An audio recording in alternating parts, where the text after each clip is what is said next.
ناموس رسالت پر ہے جان بھی حاضر، ناموس رسالت پر ہے جان بھی حاضر۔ بسم اللہ الرحمن الرحیم۔ الصلاۃ والسلام علیک یا سیدی یا رسول اللہ وعلی آلک و صحابک یا خاتم الانبیاء والمرسلین۔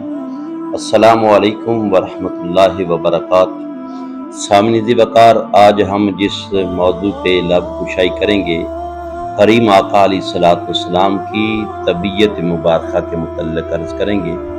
اللہ تبارک و تعالیٰ نے جس طرح اپنے محبوب علیہ الصلوۃ والسلام کو ہر وصف شان والا اعلیٰ عطا فرمایا، اسی طرح اللہ تبارک و تعالیٰ نے اپنے نبی کریم صلی اللہ علیہ وسلم کو طبیعت مبارکہ بھی اعلیٰ اور کمال عطا فرمائی۔ آپ کی طبیعت میں نرمی، حلم، بردباری شامل ہے، اور اسی وجہ سے آپ کی سیرت مبارکہ کے مطالعہ کرنے سے یہ بات پتہ چلتی ہے کہ آقا علیہ الصلوۃ والسلام جو سامنے کھانا آتا، کریم آقا علیہ الصلوۃ والسلام اسی کو ہی تناول فرما لیا کرتے تھے۔ اگر کسی مجلس یا محفل میں جس جگہ پر جگہ ملتی تو آقا علیہ الصلوۃ والسلام اس پر ہی تشریف فرما ہو جایا کرتے تھے۔ تو ہم صحابہ کرام رضوان اللہ تعالی علیہم اجمعین کی روایت کردہ احادیث مبارکہ کی روشنی میں آقا علیہ الصلوۃ والسلام کی طبیعت مبارکہ کا اندازہ کریں گے۔ تو پہلی حدیث حضرت ام المومنین حضرت عائشہ صدیقہ رضی اللہ تعالیٰ عنہا کی روایت کردہ حدیث ہے کہ جب حضرت عائشہ صدیقہ رضی اللہ تعالیٰ عنہا سے پوچھا گیا کہ آقا علیہ الصلوۃ والسلام کے طبیعت کے بارے میں ہمیں بتائیں، تو ام المومنین نے فرمایا کہ آقا علیہ الصلوۃ والسلام طبعاً بہت نرم طبیعت والے تھے، اور حضرت مولا کائنات علی المرتضیٰ رضی اللہ تعالیٰ عنہ نے بھی یہی بات کی کہ آقا علیہ الصلوۃ والسلام سب سے زیادہ سخی بھی تھے، اور زبان کے لحاظ سے سب سے زیادہ سچے بھی تھے، اور طبیعت کے لحاظ سے سب سے زیادہ نرم تھے۔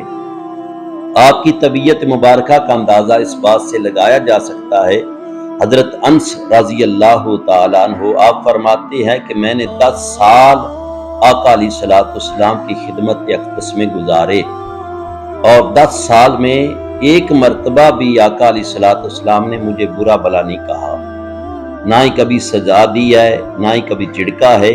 اگر کریم آقا علیہ الصلوۃ والسلام نے مجھے کوئی حکم ارشاد فرمایا ہے اور میں سستی کے سبب وہ کام نہ کر سکا تو آقا علیہ الصلوۃ والسلام کبھی بھی مجھ سے ناراض نہیں ہوئے۔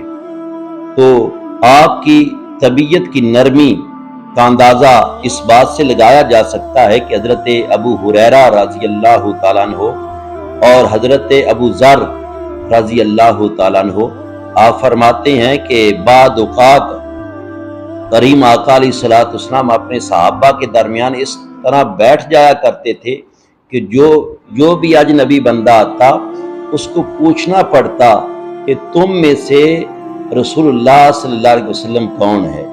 جب ایسے معاملات ہوا کرتے تو صحابہ فرماتے ہیں کہ ہم نے عرض کی، یا رسول اللہ صلی اللہ علیہ وسلم، ہمارا دل کرتا ہے کہ ہم آپ کے لیے اونچی مسند بنائیں تاکہ آنے والے کو یہ پوچھنے کی حاجت ہی نہ رہے، وہ آپ کو دیکھ کے آپ کو پہچان لیا کرے۔ تو پھر کریم آقا علیہ الصلوۃ والسلام نے اپنے صحابہ کے اصرار پہ فرمایا کہ آپ مٹی سے کوئی اونچی جگہ بنا دیں۔ تو پھر صحابہ اکرام رضوان اللہ تعالی علیہم اجمعین نے مٹی کا چبوترا بنایا، تو کریم آقا علیہ الصلوۃ والسلام اس پہ تشریف فرما ہوتے، صحابہ ارد گرد نیچے بیٹھتے۔ تو اللہ تبارک و تعالیٰ نے آپ کی طبیعت، آپ کی ذات میں ایک خدائی رعب اور دبدبا رکھا ہے۔ تو حضرت ابو مسعود رضی اللہ تعالیٰ بیان فرماتے ہیں کہ ایک دن کریم آقا علیہ الصلوۃ والسلام ایک آدمی کے ساتھ گفتگو کر رہے تھے، تو آپ کے جلال اور دبدبے کی وجہ سے اس کے جسم پہ کپ کپی طاری ہو گئی۔ تو کریم آقا علیہ الصلوۃ والسلام نے فرمایا، تسلی رکھ، میں بادشاہ نہیں ہوں، میں تو ایک ایسی غریب خاتون کا بیٹا ہوں جو خشک گوشت کھایا کرتی ہے۔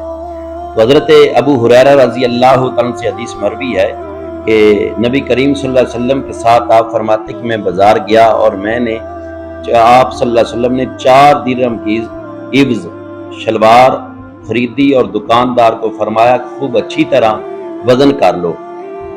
تو وہ آپ کو نہیں جانتا تھا. جب میں نے اس کو بتایا کہ یہ رسول اللہ صلی اللہ علیہ وسلم ہے تو وہ دکاندار اٹھا اور ہاتھ چومنے لگا آگے بڑھ کے. تو کریم آقا علیہ الصلوۃ والسلام نے اپنا ہاتھ مبارک چھینک واپس لے لیا.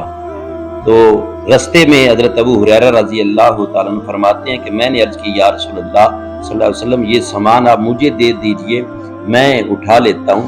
تو کریم آقا علیہ الصلوۃ والسلام نے منع فرما دیا. تو صحابہ کرام فرماتے ہیں کہ بعض اوقات کریم آقا علیہ الصلوۃ والسلام اپنے غلاموں کے ساتھ مل کے کھانا کھایا کرتے تھے. تو بلکہ ایک حدیث میں آتا ہے کہ ایک دیوانی عورت، ایک ایسی عورت جس میں عقل نہیں تھی، دماغ درست نہیں تھا جس کا، وہ آقا علیہ الصلوۃ والسلام کی خدمت اقدس میں حاضر ہوئی، عرض کرنے لگی یا رسول اللہ صلی اللہ علیہ وسلم مجھے آپ سے کام ہے.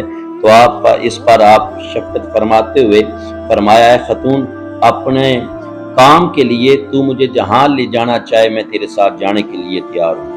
یعنی اس کی بات بھی سنی.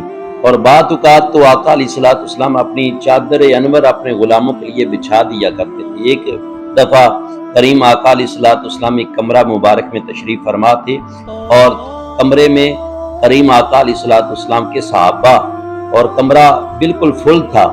تو ایک صحابی حضرت جریر بن عبداللہ رضی اللہ تعالیٰ عنہ آئے، کمرہ دیکھا فل ہے تو آپ دروازے میں زمین پہ بیٹھنے لگے. تو کریم آقا علیہ الصلوۃ والسلام نے جب یہ دیکھا کہ میرا غلام زمین پہ بیٹھنے لگا ہے تو کریم آقا علیہ الصلوۃ والسلام نے اپنی چادر انور اتاری اور اس اپنے غلام کی طرف پھینکی. تو اس حضرت جریر فرماتے ہیں کہ میں نے آقا علیہ الصلوۃ والسلام کی چادر مبارک کو چوما اور چہرے پہ لگایا، رونے لگا. عرض کی یا رسول اللہ صلی اللہ علیہ وسلم ہماری کیا مجال کہ ہم آپ کے مقدس کپڑے پہ یا چادر پہ بیٹھیں. تو حضرت عمر فاروق رضی اللہ تعالیٰ اسی لیے عرض کرتے ہیں آقا علیہ الصلوۃ والسلام کی بارگاہ مقدسہ میں کہ یا رسول اللہ صلی اللہ علیہ وسلم آپ پر میرے والدین فدا ہو. آپ کی انکساری کی حد ہے کہ آپ تو عرش کے مہمان ہیں، ہم فرشیوں میں رہ رہے ہیں اور ہماری خاطر آپ نے نکاح کیا، ہماری خاطر آپ نے کھایا، ہماری خاطر لباس پہنا، ہماری خاطر سواری پہ سوار ہوئے. آپ کو یہ تمام چیزوں کی حاجت نہیں تھی لیکن ہم غلاموں پہ آپ نے کرم نوازی کی. تو صحابہ فرماتے ہیں کہ بعض اوقات آقا علیہ الصلوۃ والسلام خود اپنے ہاتھوں سے کام فرماتے تھے. مسجد گئی تعمیر کا معاملہ ہو تب. اور ایک دفعہ صحابہ فرماتے ہیں کہ کریم آقا علیہ الصلوۃ والسلام ہمارے ساتھ سفر میں تھے تو دوران سفر ایک جگہ پڑاؤ کیا. تو ایک صحابی نے عرض کیا کہ میں بکری ذبح کروں گا، دوسرے صحابی نے فرمایا کہ میں گوشت بناؤں گا، تیسرے نے کہا کہ میں ہانڈیاں پکاؤں گا، چوتھے صحابی نے اپنے ذمے آٹا گودنا لے لیا. تو کریم آقا علیہ الصلوۃ والسلام نے فرمایا کہ میں جنگل سے خود لکڑیاں کٹیاں کر کے لاؤں گا. عرض کی یا رسول اللہ صلی اللہ علیہ وسلم آپ تشریف فرما ہو. تو صحابہ کو میرے آقا علیہ الصلوۃ والسلام نے فرمایا کہ میں یہ نہیں چاہتا کہ میں تم میں سے امتیاز رکھوں. یہ آقا علیہ الصلوۃ والسلام نے فرمایا. اور ایک دفعہ تو حضور کا صحابی فرماتے ہیں حضور آقا علیہ الصلوۃ والسلام کے غلام کے آقا علیہ الصلوۃ والسلام کے مقدس نعلین مبارکہ بند ٹوٹ گیا تو آپ اپنے ہاتھوں سے گانڈنے لگے. تو صحابہ کرام میں سے ایک صحابی نے عرض کیا یا رسول اللہ صلی اللہ علیہ وسلم آپ یہ مجھے دے دیجئے، مجھے خدمت کا موقع دیجئے. تو آقا علیہ الصلوۃ والسلام نے فرمایا کہ میں اپنا کام اپنے ہاتھوں سے کرنا پسند کرتا ہوں. اور کریم آقا علیہ الصلوۃ والسلام کی خدمت اقدس میں ایک حبشہ سے ایک نجاشی کی طرف سے، نجاشی بادشاہ کی طرف سے چند لوگ آئے تو آقا علیہ الصلوۃ والسلام ان کی مہمان نوازی کے لیے خود کمر بستہ ہو گئے. تو صحابہ نے عرض کی یا رسول اللہ صلی اللہ علیہ وسلم ہمیں حکم دیجئے. تو کریم آقا علیہ الصلوۃ والسلام نے جو جواب ارشاد فرمایا وہ جواب سننے کے لائق ہے. آپ صلی اللہ علیہ وسلم نے فرمایا کہ ان لوگوں نے یعنی حبشہ والوں نے میرے صحابہ کی خدمت کی ہے، میرا دل چاہتا ہے کہ میں خود ان کی خدمت کروں. قربان جائیے آقا علیہ الصلوۃ والسلام کے اس جملے پہ کہ جو صحابہ کرام کی خدمت کرتا ہے تو آقا فرماتے کہ میرا دل کرتا ہے میں خود ان کی خدمت کروں. اور جو صحابہ سے محبت کرتا ہے آقا فرماتے میں خود ان سے محبت کروں. تو میرے بھائیو اس کے اگر الٹ لیا جائے کہ جو صحابہ سے عداوت رکھتے ہیں تو آقا علیہ الصلوۃ والسلام کتنا اس شخص کو ناپسند کرتے ہیں۔ اللہ تبارک و تعالی ہمیں آقا علیہ الصلوۃ